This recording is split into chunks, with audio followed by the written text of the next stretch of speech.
So the first topic we are going to discuss is the limitations in the developing and conducting OSCE and the learning outcomes which we want to achieve from this session. Number one, explain different variants of OSCE, because we are going to finally discuss integrated OSCE. So it would be good to know other variants of OSCE which are being practiced in different institutions.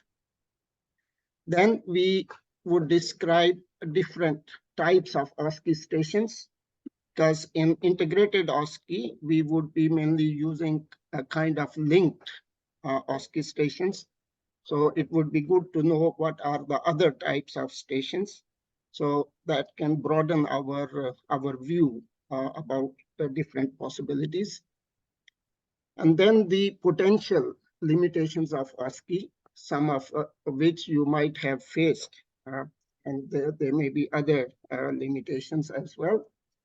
And to suggest solutions to some of these limitations, which would be the hands-on session at the end of this discussion, so where I would request you to come up, maybe in small groups, come up with the limitations in your own experience and how did you manage those.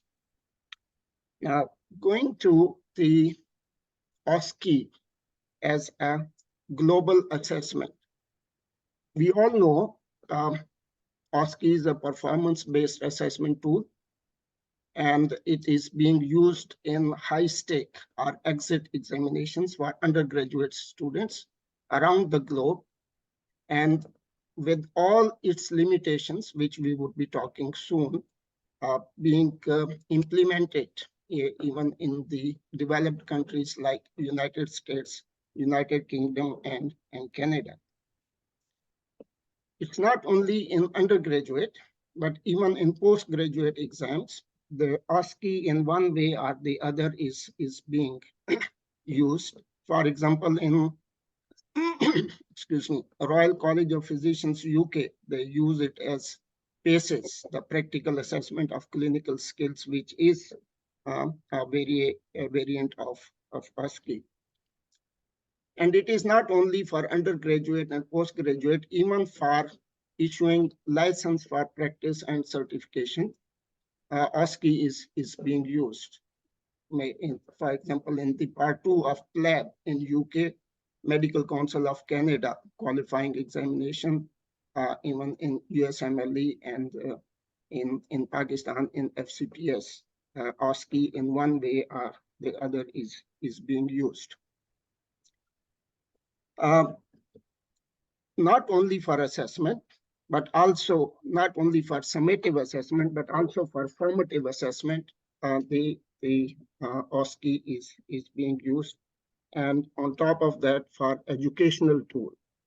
I'm not sure if you have any experience in using OSCE as an educational tool, but I can give you one example which we were using in one of the medical schools for teaching anatomy. For example, we want to teach the anatomy of upper limb. So we would have 5 or 6 stations. One station is with specimens of muscles of upper limb. Other station on bones of upper limb. Third, maybe blood vessels. Fourth, nerves. Fifth, radiology. Sixth, applied anatomy. And of course, each station is there is a teacher, and students in groups would rotate maybe about 20 minutes from station to station, where the teacher would explain maybe in 5 or 6 minutes, and then students would spend rest of the time in exploring the specimens themselves. So in this way, we have used the concept of rotation and OSCE in teaching as well. Looking at the descriptive definition, which I'm sure all of you are familiar with, it is a performance-based assessment, means that there has to be some kind of activity on the station. It follows the principles of objectivity and standardization, as we know, using the same uh, patient, same examiner, and same marking scheme. Candidates move in a circuit, and they are time-restricted stations. And of course, it is a simulated environment. It's not a real environment like in hospital. And assessment and marking is against a standard scoring scheme, and the assessors are trained to conduct these kind of examinations. We should look at OSCE as a platform where we can test so many different things. It is not like an assessment method like an essay or MCQ, but it is a platform, and that platform can be used for a number of different kind of examinations. Like we can use the clinical skills, we can use the practical skills, procedural skills, and communication skills. So that is the beauty, or you say, our potential of OSCE, that these stations can be used for number of different purposes and assessment. So that's why we see a lot of variance in the field about the OSCE, because being a platform, it can be manipulated in many different ways. Just looking briefly on different variants of OSCE and their scope. I'm sure you are familiar with OSPE, which is an objective structured practical examination, and it is used for assessment of practical skills, knowledge, interpretation of data in non-clinical settings or preclinical settings. Then is the OSTES, the Objective Structured Assessment of Technical Skills. It is primarily used for feedback or measuring progress of training in surgical skills, because it's more related to the technical skills. OSVI is where videotape recordings of patient-doctor encounters are shown to the students, and then the questions are asked accordingly. TOSCI is a team objective structured clinical examination. It's also called as group OSCE, which I would explain a little bit more in a short while.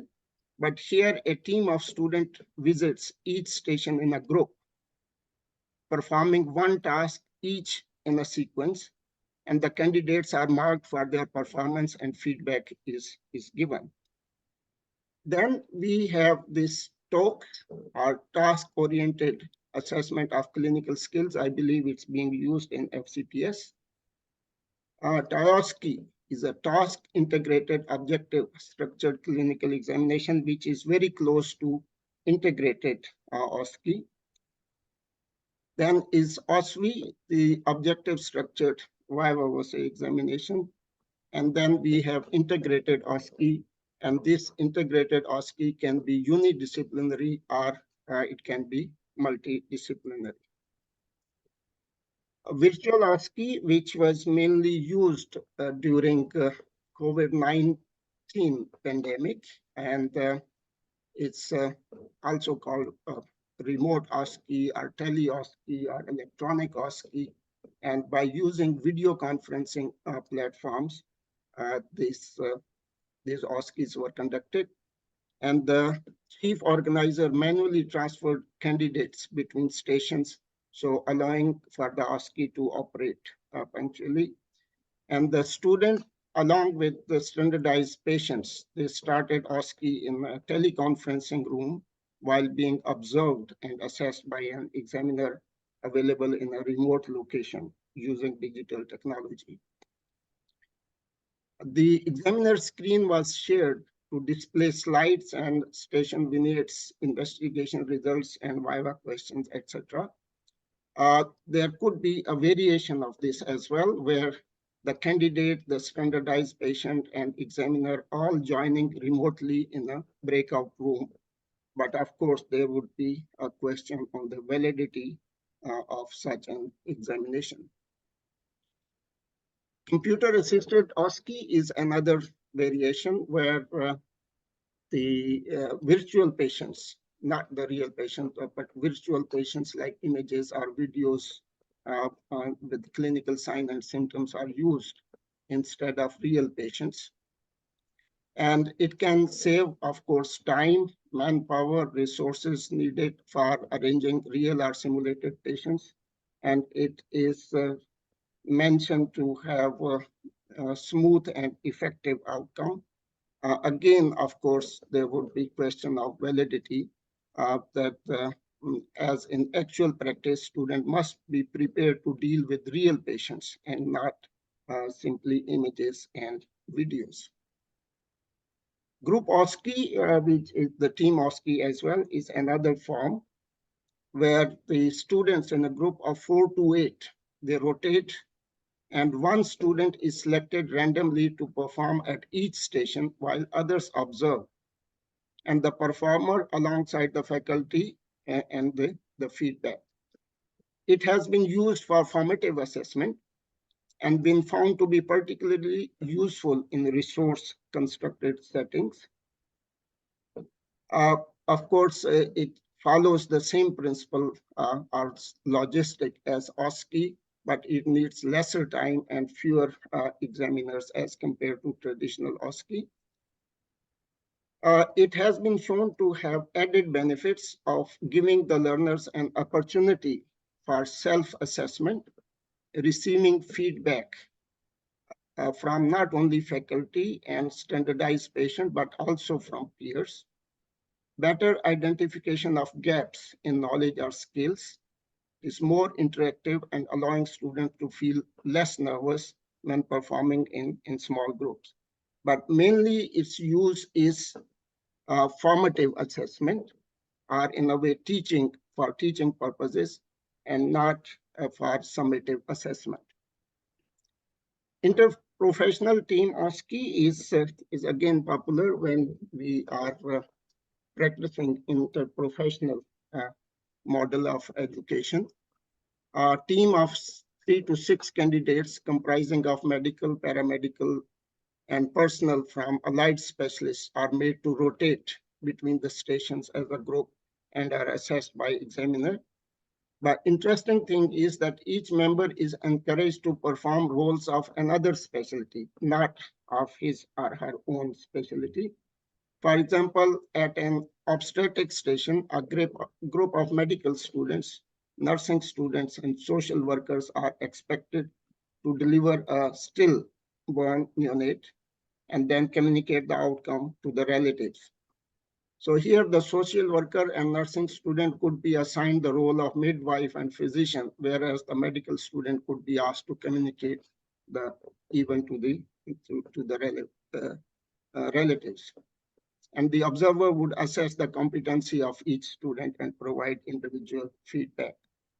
So these are different variants of OSCE. And the reason I just went into the detail is that while we are going to talk about our work on integrated OSCE, we should be familiar that there are many other variants of OSCE, and some of them might be of some interest to us. Similarly, there are different types of OSCE stations. Observed station, I'm sure you are familiar with that. Examiner is present throughout the duration of the examination. Examples like communication skills, procedural skills, clinical examination. Benefits of such stations is that there is a direct observation, which allows assessment of higher level of learning domains, and immediate feedback can be given to the students if we are using it for formative assessment. But limitations, of course, are the resource intensive, where we need to have one examiner at each station. On the other hand, unobserved stations where there's no examiner present throughout the testing period, and answers may be submitted on paper. The examples, interpretation of clinical information like X-rays, pathology specimens, blood results, prescribing skills, information technology skills are videos. And the benefits, of course, the examiners are not required. Limitations, no direct observation of performance. But the question is, do we really need such OSCE stations? OSCE station may not be necessary, as alternative assessment tools may be effective in assessing these kind of skills. So whether unobserved stations are worth practicing, that would be a question. Then is the technology enhanced stations, so where high fidelity mannequins are used, and they are very useful to assess some critical activities and critical skills like CPR, complex decision-making skills, how to manage a patient with arrhythmia, for example. So benefits allows assessment of learning domains, which could not be assessed effectively using traditional OSCE, but limitations, of course, is a very expensive. Personnel must be trained in the use of equipment, and equipment failure is a possibility, and there is high cost, initial cost, as well as maintenance cost. Then we have the linked stations, which can be both observed and unobserved, where two consecutive stations are based upon the same clinical scenario or information, and these may be combination of observed and unobserved. In the examples, observed examination of respiratory system in the first of the two stations, and the other station, unobserved documentation of findings and management, for example. Benefits of greater number of skills can be assessed and efficient use of examiner, but the limitation would be that we have to be careful while implementing this, because we cannot start with the second station and we cannot finish at the first station. This linked station would make a basis for our integrated OSCE, and we'll see how we can use this in our desirable practice of OSCE. Then, of course, we have rest stations. Purpose is to increase the number of stations to accommodate the number of students if number of stations is less and number of students are more. Also to provide rest to the students and to provide respite for more active stations. For example, we can have a rest station before an active station and after an active station. And the number of stations varies according to the requirement. Right, so these were the initial some observations which I wanted to share with you so that we can go on to look at the limitations of OSCE, which we are practicing at the moment. If there is any question or comment at this stage, I would be happy to address that.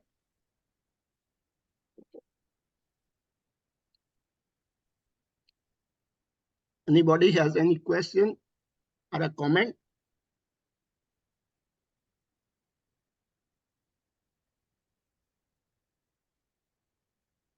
I think we can proceed further. Sorry? I think these things are well understood. All right, okay. Okay, let's move on to the next segment, which is limitations of OSCE. The first very important limitation is a simulated environment, because the OSCE is not in a real environment, and the simulated environment itself can influence the performance of candidates. And imagine if we are examining a student on a mannequin, and we expect the students to greet, smile, and introduce to the mannequin. So how artificial that situation could be. The second limitation is that OSCE does not assess the non-clinical skills, such as team working, resource management, situational awareness. Take an example of examining an infant, a real infant in the ward, and then examining infant mannequin in a clinical skill lab. So there is a vast difference. In fact, there is no closeness. So this, the simulated environment and inability to assess non-clinical skills is are the major limitations of OSCE. Next is the OSCE is at show level of the Miller's pyramid. Whereas, for example, if we do the long case and the short case traditional way, that comes at the DUS level of Miller's pyramid. If we look at it, the OSCE cannot go above the show level unless we are trying to use the real patients in OSCE, and we will see later on whether is it possible to use real OSCE in our integrated OSCE. Another limitation is compartmentalization. The performing skills in isolation without context. So like, for example, a pap smear on a model, such as station risks compartmentalization, as in reality candidates would need to communicate with the patients and apply their knowledge, whereas if we do the traditional way, a student is just performing that procedure on a mannequin in isolation. We know that competency is defined as habitual and judicious use of communication, knowledge, technical skills, clinical reasoning, emotions, values, and reflection in daily practice. So there are so many attributes which need to be assessed and which are not possible to assess in traditional OSCE. Many a times we end up assessing the theoretical knowledge in OSCE, which is not really appropriate. Take the example that assess candidates' ability to interpret a lab report in isolation. So, for example, to recognize a raised urea level and list the possible causes. Of course, an OSCE station is not really required for such assessments. So anything which is paper-based method and can be assessed with paper and pen is probably not appropriate to put it in the OSCE. In fact, poorly structured OSCE stations may lead to candidates learning skills to pass the examinations only, rather than to improve their performance. Other limitations is expensive, labor intensive, and validity of OSCE is compromised at the cost of achieving reliability, because generally we are so obsessed with achieving the reliability that we sometimes ignore the validity. Fragmented presentation of the context in a number of stations makes it less authentic for an integrated judgment. If our stations are fragmented, they are not integrated, they are isolated, then how can we make an integrated judgment? It may not be as objective as previously thought. Imagine if we are conducting OSCE in multiple circles, then of course it's not the same examiner. We are using different examiners, and the original concept of OSCE using the same examiner for every student may not be possible in such situations where we are using multiple centers or multiple places and different examiners are being used. Some studies reveal that students felt that expectations were unrealistic. The examiners assessed the students comparing with their own capability as a benchmark. Then we all know that psychomotor skills are assessed with greater reliability as compared to affective domain while using OSCE. Another limitation, which has been reported in a number of papers, the students experience anxiety, restlessness, and stress, especially when they are in pre-exam quarantine or during the exam when they have to perform something within a limited time. So anxiety is a big issue with the students. Then issue with the checklist, because student is not really aware that how many points of checklist we have, but especially if it's a counseling station and we have a checklist and student is not aware that how many points we have on the checklist to assess the students, and student may spend the whole time on 1 or 2 points and may lose marks. So this is another limitation. Unsafe or unacceptable behavior of a candidate. Usually nothing is mentioned about such situation. The maximum we do is that we don't give or award the mark. For example, student does not take the consent or causes discomfort to the subject. Is it enough to not awarding a specific mark for such an item? Is or should we have some more action on that? Tired examiners, yeah, if the same examiner is involved the whole day, definitely towards the end of the examination, when the examiner is tired, that affects candidate assessment. And how do we identify the pass mark? That is another question mark and a point of debate and discussion.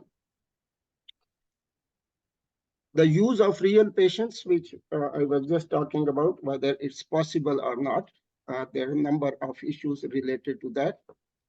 Real patients are, of course, prone to fatigue and may find it tedious to repeat the same story again and again. The information given by the real patient may vary from student to student, and the cooperation of real patient may also fluctuate. There are concerns regarding the risk of cross-infection and safety of real patients when exposed to many students during OSCE. And so it is argued that these problems can be circumvented by use of standardized patients. But of course, standardized patients, there is cost involved in that. And then as compared to real patient, the standardized patient interaction lack the feel of authenticity and restrict the students from exhibiting their real conduct in the workplace realistically. Here is a big statement. We are teaching students to deal with mannequins as live humans. I hope the graduates do not end up dealing with humans as mannequins. That's again a very big issue. Too much objectivity added to the assessment has its share of limitations, and that, as we said earlier, is at the cost of validity and the development of poor psychomotor and effective skills. So the summary of these limitations, please remember that I'm mentioning these limitations with a view that we need to improve on that. That does not mean that these limitations, I'm mentioning these limitations to say that we should abandon the OSCE. It is to improve on OSCE, to see the limitations and to take the appropriate steps.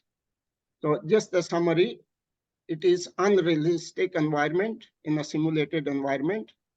It is usually most of the time, as show how level. It cannot assess non-clinical skills such as team working, resource management, situational awareness, etc. Fourth, there is a fragmentation, compartmentalization, performing without context, compromising holistic assessment. Then it's not as objective as perceived previously. Some degree of examiner bias persists. Not as standardized as perceived previously, especially when we use the multiple circles. And it is testing skills, not the competence. Validity compromised at the cost of reliability. Distracting minute checklists. Training of simulated patients is required. Training of examiners is required. Expensive, high fidelity mannequins, if we want to depend on that.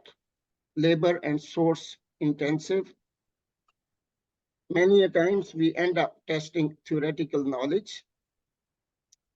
Examiner roles are not usually defined. Candidates experience anxiety, restlessness, and stress. Unsafe or unacceptable behavior of the candidate is ignored. Shortcomings in executive, technical, and educational infrastructure. Tired examiners affect the judgment. And how to identify the pass mark should student pass all the stations. So these are so many limitations, and either they are happening or they are potential limitations. And as I mentioned earlier, the purpose is to identify these limitations so that we can find some solution to these limitations. So here are some examples, like using mannequin and standardized patient together while candidates communicate with the standardized patient but perform procedure on the mannequin. Mannequin standardized patients plus audios or videos, physical examination on mannequins and findings in audio or video. For example, in one of our exam, we asked the candidates to examine the precordium and identify, for example, the auscultatory areas. And then we give an audio that this is a murmur which is being heard on the second intercostal space. And then we ask questions related to that. So in this way, using mannequin or standardized patients along with audios and videos, we try to bring it closer to real situation. Mannequins and input by examiners means that student perform, the technique is seen on the mannequin and the findings are provided by the examiners, and then subsequent questions are asked. If there are large number of students and there are multiple circles, maybe it's better to conduct it on different days, and maybe one or two disciplines on one day. So in this way, we can avoid the use of multiple circles so that the standardization is maintained. So OSCE is best used for communication skills like counseling skills, health education, obtaining consent for a procedure, or for procedures like intubation, CPR, IV line, or demonstration of PEFR, or use of inhalers, a clinical examination, but on mannequins with standardized patients, like a pap smear, a vaginal examination, a rectal examination. So in summary, clinical practice is a multidimensional, highly complex entity, and designing a performance assessment which robustly tests all domains of practice is therefore difficult. That's what Professor Iqbal was saying in the introductory statement, that no one assessment method is perfect. Every assessment method has its positive and negative points. OSCE should be the one of the component of battery of test and not the only method of assessment. OSCE cannot replace the benefits of um, the short cases and long cases which we used to have in our examination. And then by using multiple examiners, rubrics, and make marking schemes, the long case and short cases can be made objective as well. These points would help us to see how integrated OSCE can help in these areas.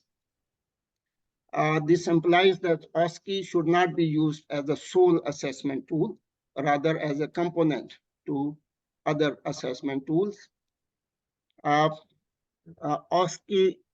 OSCEization of traditional assessment methods, like the objective structured long case examination record, can be useful strategy to develop a valid assessment tool. OSCE stations should comprise of procedures which cannot be tested in any other format of examination. For example, insertion of nasogastric tube, videos of episodes which are unlikely to be seen during other formats. For example, patient with whooping cough, so we can use a video along with the simulated patient. Audios of episodes which are unlikely to be seen in other formats. For example, stridor, the audio of stridor with the simulated patient.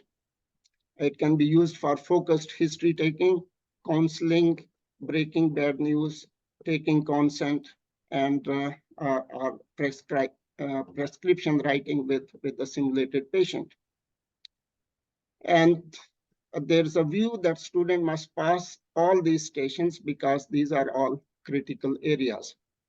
So that is the situation with the present state of OSCE, the traditional OSCE we are using, and it has really a number of limitations which people have addressed in different ways.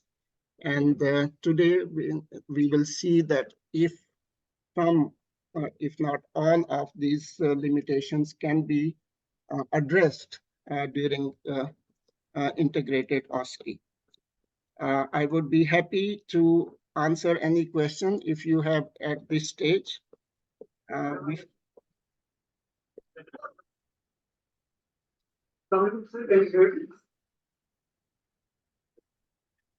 Yes, please. Sir, I have a question. Actually, also typed that question in the chat box because it was a lengthy question. Because the 20th limitation that you mentioned, it was about the pass-fail judgment criteria.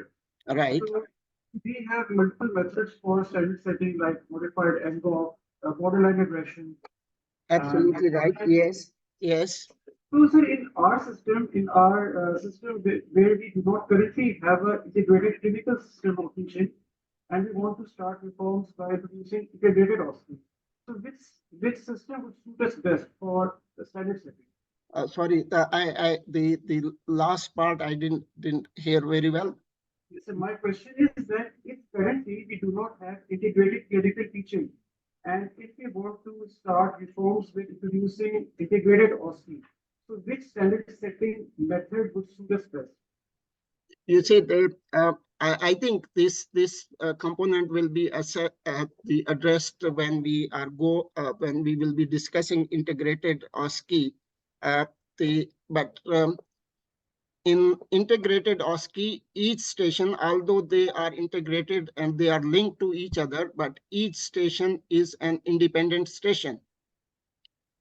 So the same principles of the standard setting can be used for each station. When we'll see the actually running of these integrated OSCEs, we would realize that each station is integrated at the same time is an independent station, and the same principles can be used.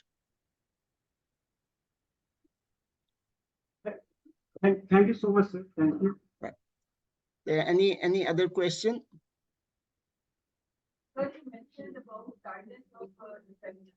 If you have proper teams, Sorry, madam, you I can't hear clearly. Yeah.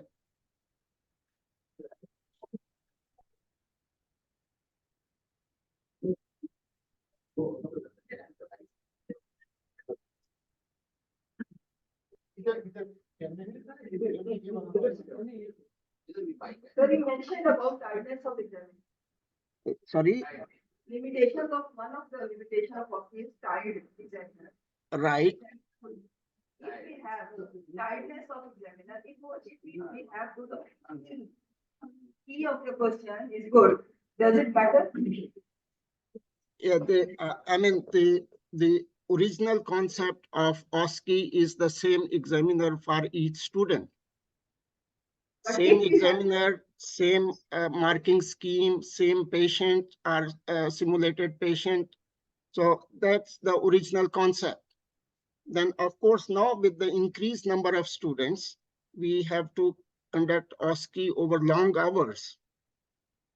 And I'm sure each one of you have experience, at least I get agitated towards the end of examination, and even a small mistake of student appears a big mistake, right? And so that is, of course, a big limitation. So one way was that we have a different examiner in the morning and in the afternoon. So that is one solution, but of course, that is not what the original OSCE demands. If I don't have a cup of coffee, I would be very, very agitated, and the sufferer would be the student. Professor, thank you very much for your nice lecture. I have a question. Thank you, sir. Yeah. We used to have two examiners for each station. Right. And now we shifted to one examiner per station. Right. The problem with the two examiners, sometimes discrepancy happens. Right. So one examiner gives you superior, the other may fail you. Right. Right. For that reasons and other reasons, we shifted to one examiner. So Right. in your view, which one is better, two examiners or one examiner? Sir, we use one examiner, not two examiners. There are reasons for that. One is that it's not possible for us to have two examiners for each station because we don't have so many examiners available. Second, when we have a checklist which has been, vetted and agreed upon, and examiners are trained to follow that checklist. So I think that is good enough. If the examiner is well trained and the checklist is well vetted, we really don't need the two examiners. But as you mentioned in your presentation as well, we have both the checklist and global rating. And with that, we use it for standard setting as well. So my answer would be a good checklist with the trained examiner would be the answer. Thank you.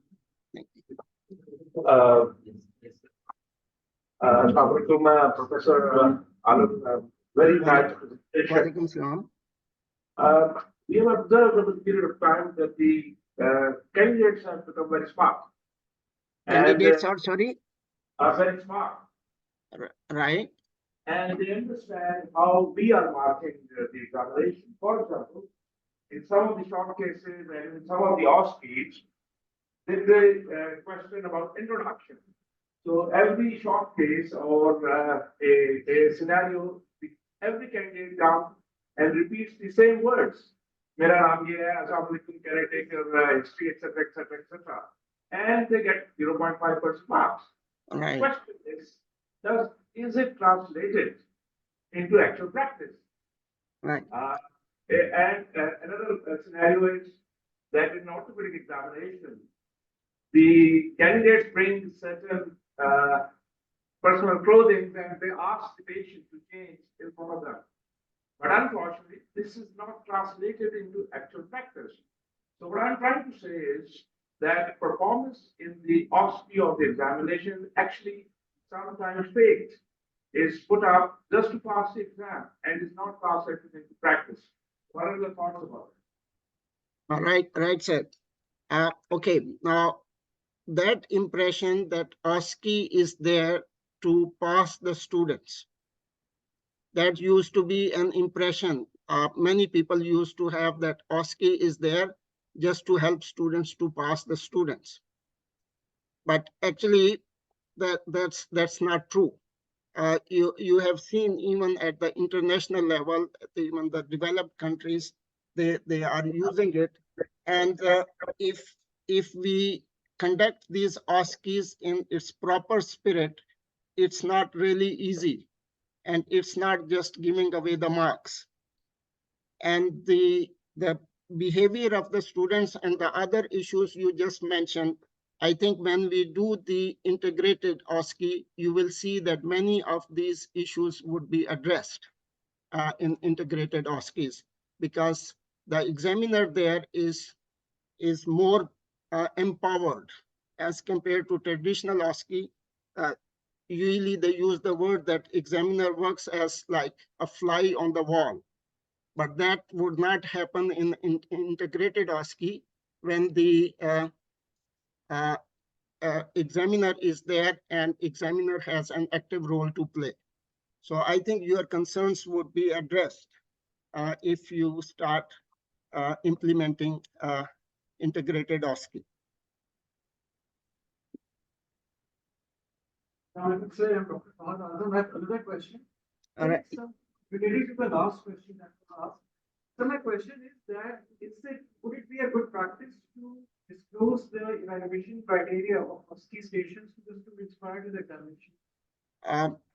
No, actually, what we do is that because we use OSCE as a formative assessment as well. So during formative assessment and the mock OSCE, the students have a fairly good idea that what are the areas they would be assessed during these examinations. You are absolutely right that if student doesn't know the criteria, then it may not be fair for the student. But for using formative OSCE, using OSCEs for formative assessment and exposing them maybe in other sessions would help to overcome this issue. Last question, sorry, first question.